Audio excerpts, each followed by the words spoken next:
Los hermanos se pelean también en la iglesia.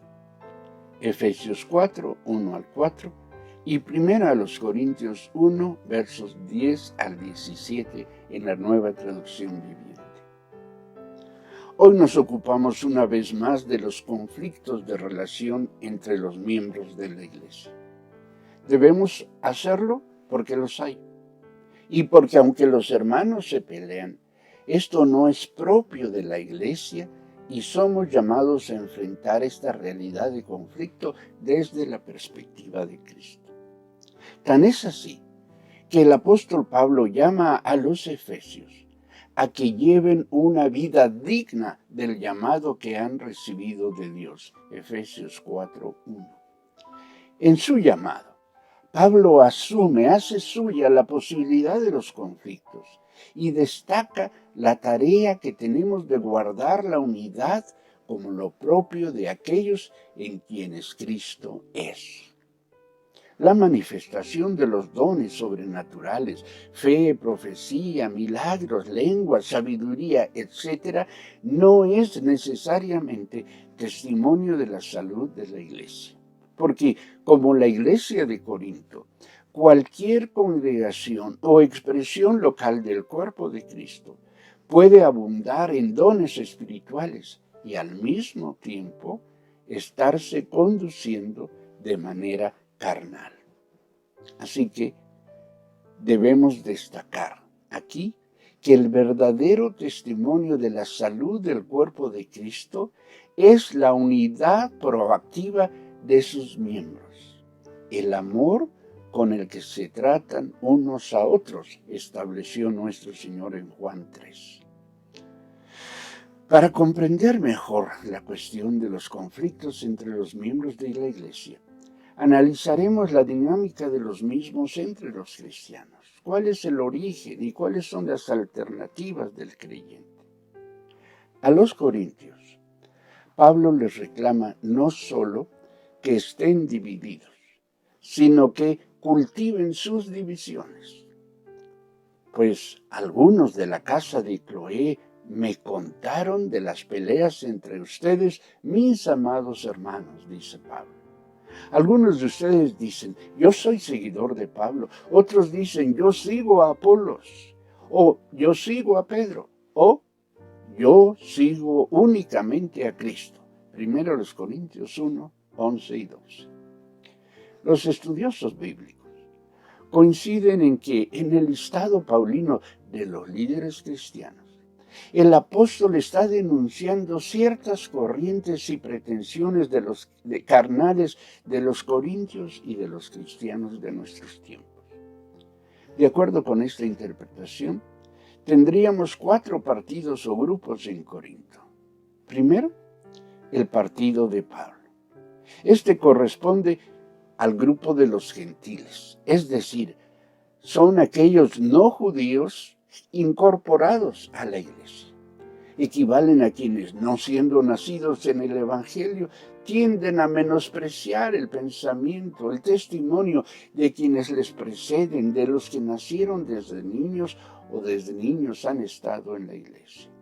En segundo lugar, tenemos el partido de Apolos, los intelectuales de la iglesia, que en la pretensión de su mayor entendimiento menosprecian a quienes se aferran a la simplicidad del Evangelio. Equivalen a aquellos a quienes la palabra no les es suficiente, porque siempre están buscando símbolos que denoten su capacidad y reclamando para sí el predominio de la revelación. Lo que Dios no me revela a mí, tampoco se lo revela a nadie. En tercer lugar, el partido de Cefas. Son los legalistas judeocristianos. No les bastaba Cristo. A fuerza querían someter el Evangelio a los patrones legalistas de la ley mosaica, de la religión tradicional judía. Equivalen a quienes pretenden en nuestros días que para ser cristianos debemos ser, en alguna medida, judíos, o cuando menos cumplir con reglas y tradiciones aprendidas en nuestras congregaciones de origen. Y finalmente, el partido de Cristo. eran y son los santurrones de la iglesia. Alguien ha dicho que estos no eran de Cristo, sino que ellos poseían a Cristo. Equivalen a quienes se asumen espirituales, es decir, quienes presumen que no tienen conflictos en la carne. No solo son santos, sino sin tentaciones siquiera, y siempre críticos e intolerantes para con sus hermanos, cuando éstos no actúan como ellos esperan que lo hagan. Ahora bien, estos grupos convivían en la iglesia de Corinto y conviven en la iglesia del siglo XXI, ¿cierto? Pero también es cierto que convivían y conviven en conflicto y en competencia. Porque estos partidos, para asegurar su permanencia y preeminencia, necesitan del menospreciar al otro. Para sentirse seguros, necesitan no considerar al otro como igual a ellos, como aquel a quien también Jesucristo lo ha redimido mediante el derramamiento de su sangre. Esta es la raíz de todo conflicto entre los cristianos.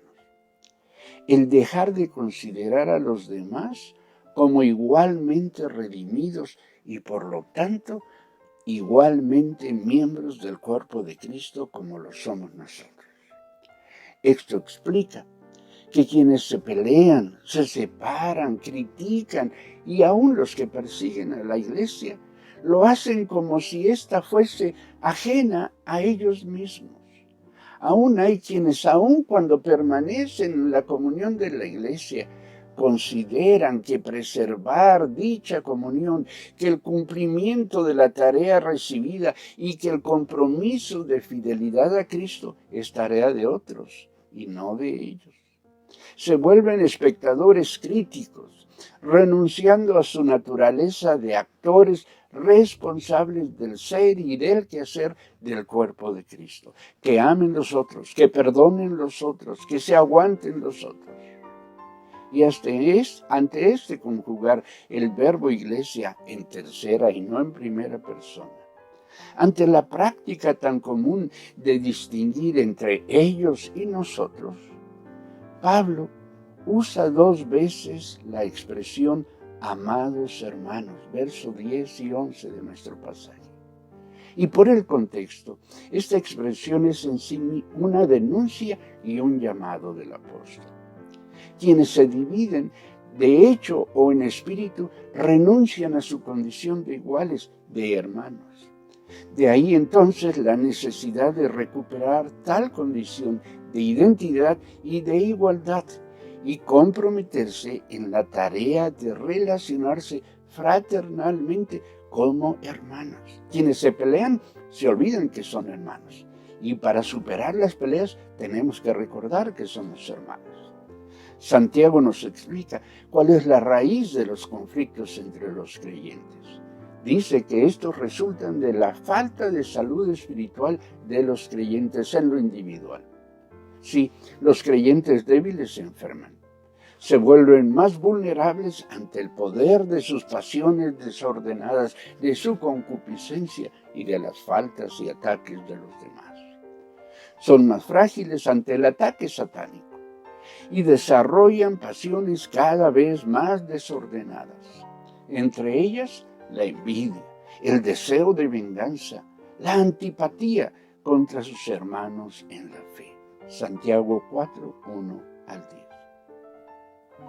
La pérdida o el menoscabo del cultivo de la identidad cristiana provoca un detrimento integral, una degeneración integral de la persona. Afecta lo biológico, lo social, lo cultural y lo emocional de la misma. Tal deterioro hace vulnerable al creyente y da lugar al proceso del pecado. Santiago asegura: la tentación viene de nuestros propios deseos, los cuales nos seducen y nos arrastran. De estos deseos nacen los actos pecaminosos y el pecado, cuando se deja crecer, da a luz la muerte. Santiago 1, 14 y 15. Un miembro enfermo, un órgano enfermo, enferma a todo el cuerpo.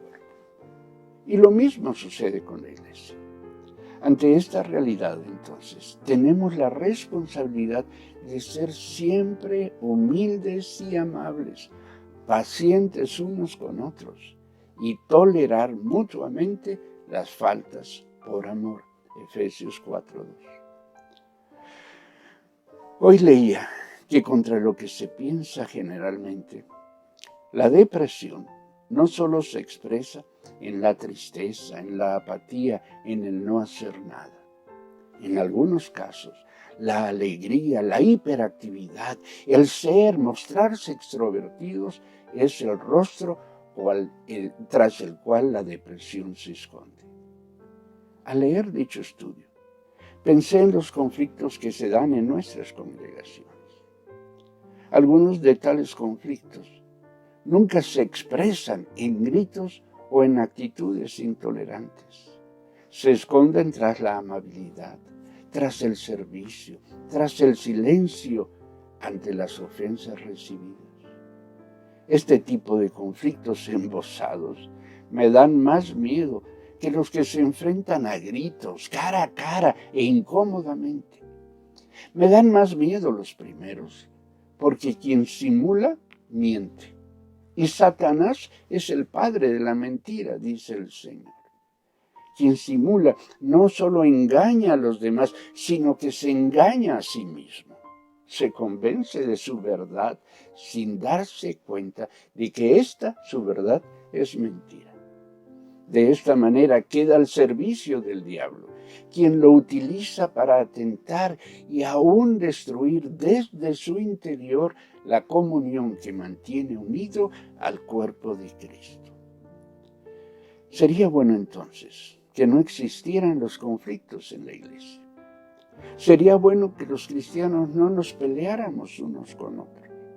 Pero los conflictos existen y los cristianos nos peleamos.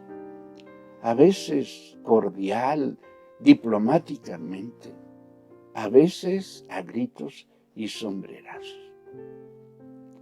Ante la inevitable realidad de los conflictos entre los cristianos, quiero hoy proponer a ustedes que sigamos las siguientes tareas. Estoy seguro que al cultivarlas es que fortalecemos nuestra fe y propiciamos el poder superar las diferencias y dificultades, los conflictos, sin que éstas y estos causen mayores daños a nuestra comunión como cuerpo de Cristo. La primera tarea consiste en evaluar nuestras motivaciones, actitudes y conductas. Examínense para saber si su fe es genuina. Pruébense a sí mismos. Sin duda saben que Jesucristo está entre ustedes. De no ser así, ustedes han reprobado el examen de la fe genuina, asegura Pablo en la segunda de los Corintios 13. Ante la presencia del conflicto, tenemos la responsabilidad obligada de preguntarnos, de examinar nuestras actitudes y conductas, para identificar qué en nosotros propicia o fortalece los problemas con nuestros hermanos. La segunda tarea es crecer en todo. En cambio, hablaremos con amor la verdad y así creceremos en todo sentido hasta parecernos más y más a Cristo, quien es la cabeza de su cuerpo, que es la Iglesia. Efesios 4:15. Condición básica para dar fruto es la madurez. Solo los miembros maduros del cuerpo de Cristo pueden ser edificados en amor. Según Pablo, no se trata solo de que sepamos más sobre la Biblia, no es maduro el que sabe más, sino que aquello que ya sabemos lo llevemos a la práctica con amor, a que hablemos la verdad, lo que hemos entendido del Evangelio con amor, porque solo así podremos parecernos más y más a Cristo y crecer en nuestro propósito de ser iguales a Él. El que se haga responsable de sus pensamientos, emociones y principios de relación es la evidencia de la madurez del creyente. no importa tanto lo que el otro es, sino quiénes somos nosotros. Tercera tarea, mantener la autonomía. Ante la falta de madurez del otro, tenemos siempre la oportunidad y el deber de elegir la conducta adecuada a nuestra identidad, vocación y a la necesidad de la persona con la que estamos en conflicto. A los Gálatas Pablo los exhorta: amados hermanos, si otro creyente está dominado por algún pecado, ustedes que son espirituales deberían ayudarlo a volver al camino recto con ternura y humildad, no a sombrerazos, agrego yo. Y tengan mucho cuidado de no caer ustedes en la misma tentación. Gálatas 6:1. Ni los errores de mi hermano, ni siquiera sus ataques en contra nuestra, rompen la relación que existe entre nosotros, porque a pesar de todo, seguimos siendo hermanos. Seguimos siendo miembros los unos de los otros, nos asegura la palabra de Dios. De ahí que, ante el conflicto con mi hermano, no soy llamado a dejarme llevar por la inercia de su ataque, sino a actuar pasivamente, distanciándome o guardando silencio, sino a abundar en amor para su rescate. Soy llamado a responder a su falta con el aporte de mi madurez en Cristo. Y aun si el otro permanece en falta, soy llamado a honrarlo con el honor que le corresponde, dado que sigue siendo miembro del cuerpo de Cristo, su iglesia. La siguiente tarea: seguir el principio cristiano de resolución de conflictos. En Mateo 18, nuestro Señor establece el proceso de resolución de conflictos propio del reino. Primero, hablar a solas con el hermano que nos ha ofendido. Si no cambia, en segundo lugar, hablar con él ante 2 o 3 testigos. Si aún así la persona se niega a escuchar y permanece en su pecado, hay que denunciarlo públicamente ante la iglesia. Y finalmente, si se mantiene en rebeldía, debemos tenerlo como alguien ajeno, como un peligro para la iglesia. Obviamente, en cada una de estas 4 etapas está presente la gracia cristiana, misma que no está condicionada al arrepentimiento, ni siquiera a la conversión del ofensor. En cada caso, lo que se persigue es su conversión, la conversión de quien actúa equivocadamente y su reincorporación, su rescate para la comunión de la iglesia. El perdón es una obra de gracia propia de los creyentes, puesto que el mismo es el principio de la regeneración. Hermanas y hermanos, los conflictos nos acompañan, pero no tienen el poder para definirnos. Ante el conflicto siempre tenemos la alternativa de actuar conforme a nuestra naturaleza y nuestra identidad en Cristo. Los conflictos no resueltos en la intimidad de la pareja, en el ámbito familiar, en la comunidad de los creyentes, no solo no dejan de crecer, sino que conforme crecen, causan más y más daño a quienes los viven y a aquellos que están en la zona de influencia de quienes están en conflicto.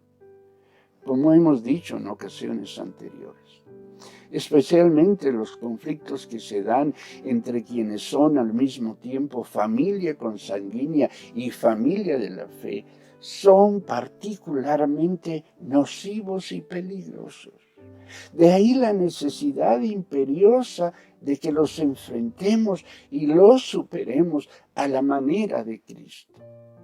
Cada conflicto nos da la oportunidad de manifestar a quien en nosotros es decir, a Cristo, nuestro Señor y Salvador, quien vive en nosotros y se manifiesta a través nuestro cuando obedecemos su llamado a vivir en paz, a honrar al otro, a ser pacientes. Vivamos en la paz de Cristo y dejemos que la paz que viene de Cristo gobierne nuestros corazones. Pues, insisto en ello, como miembros de un mismo cuerpo, somos llamados a vivir en paz y a ser siempre agradecidos, nos recuerda Pablo a los Colosenses 3:15. A esto los animo, a esto los convoco, en el nombre del Señor. Dios los bendiga y pónganse de acuerdo. Vivan en paz.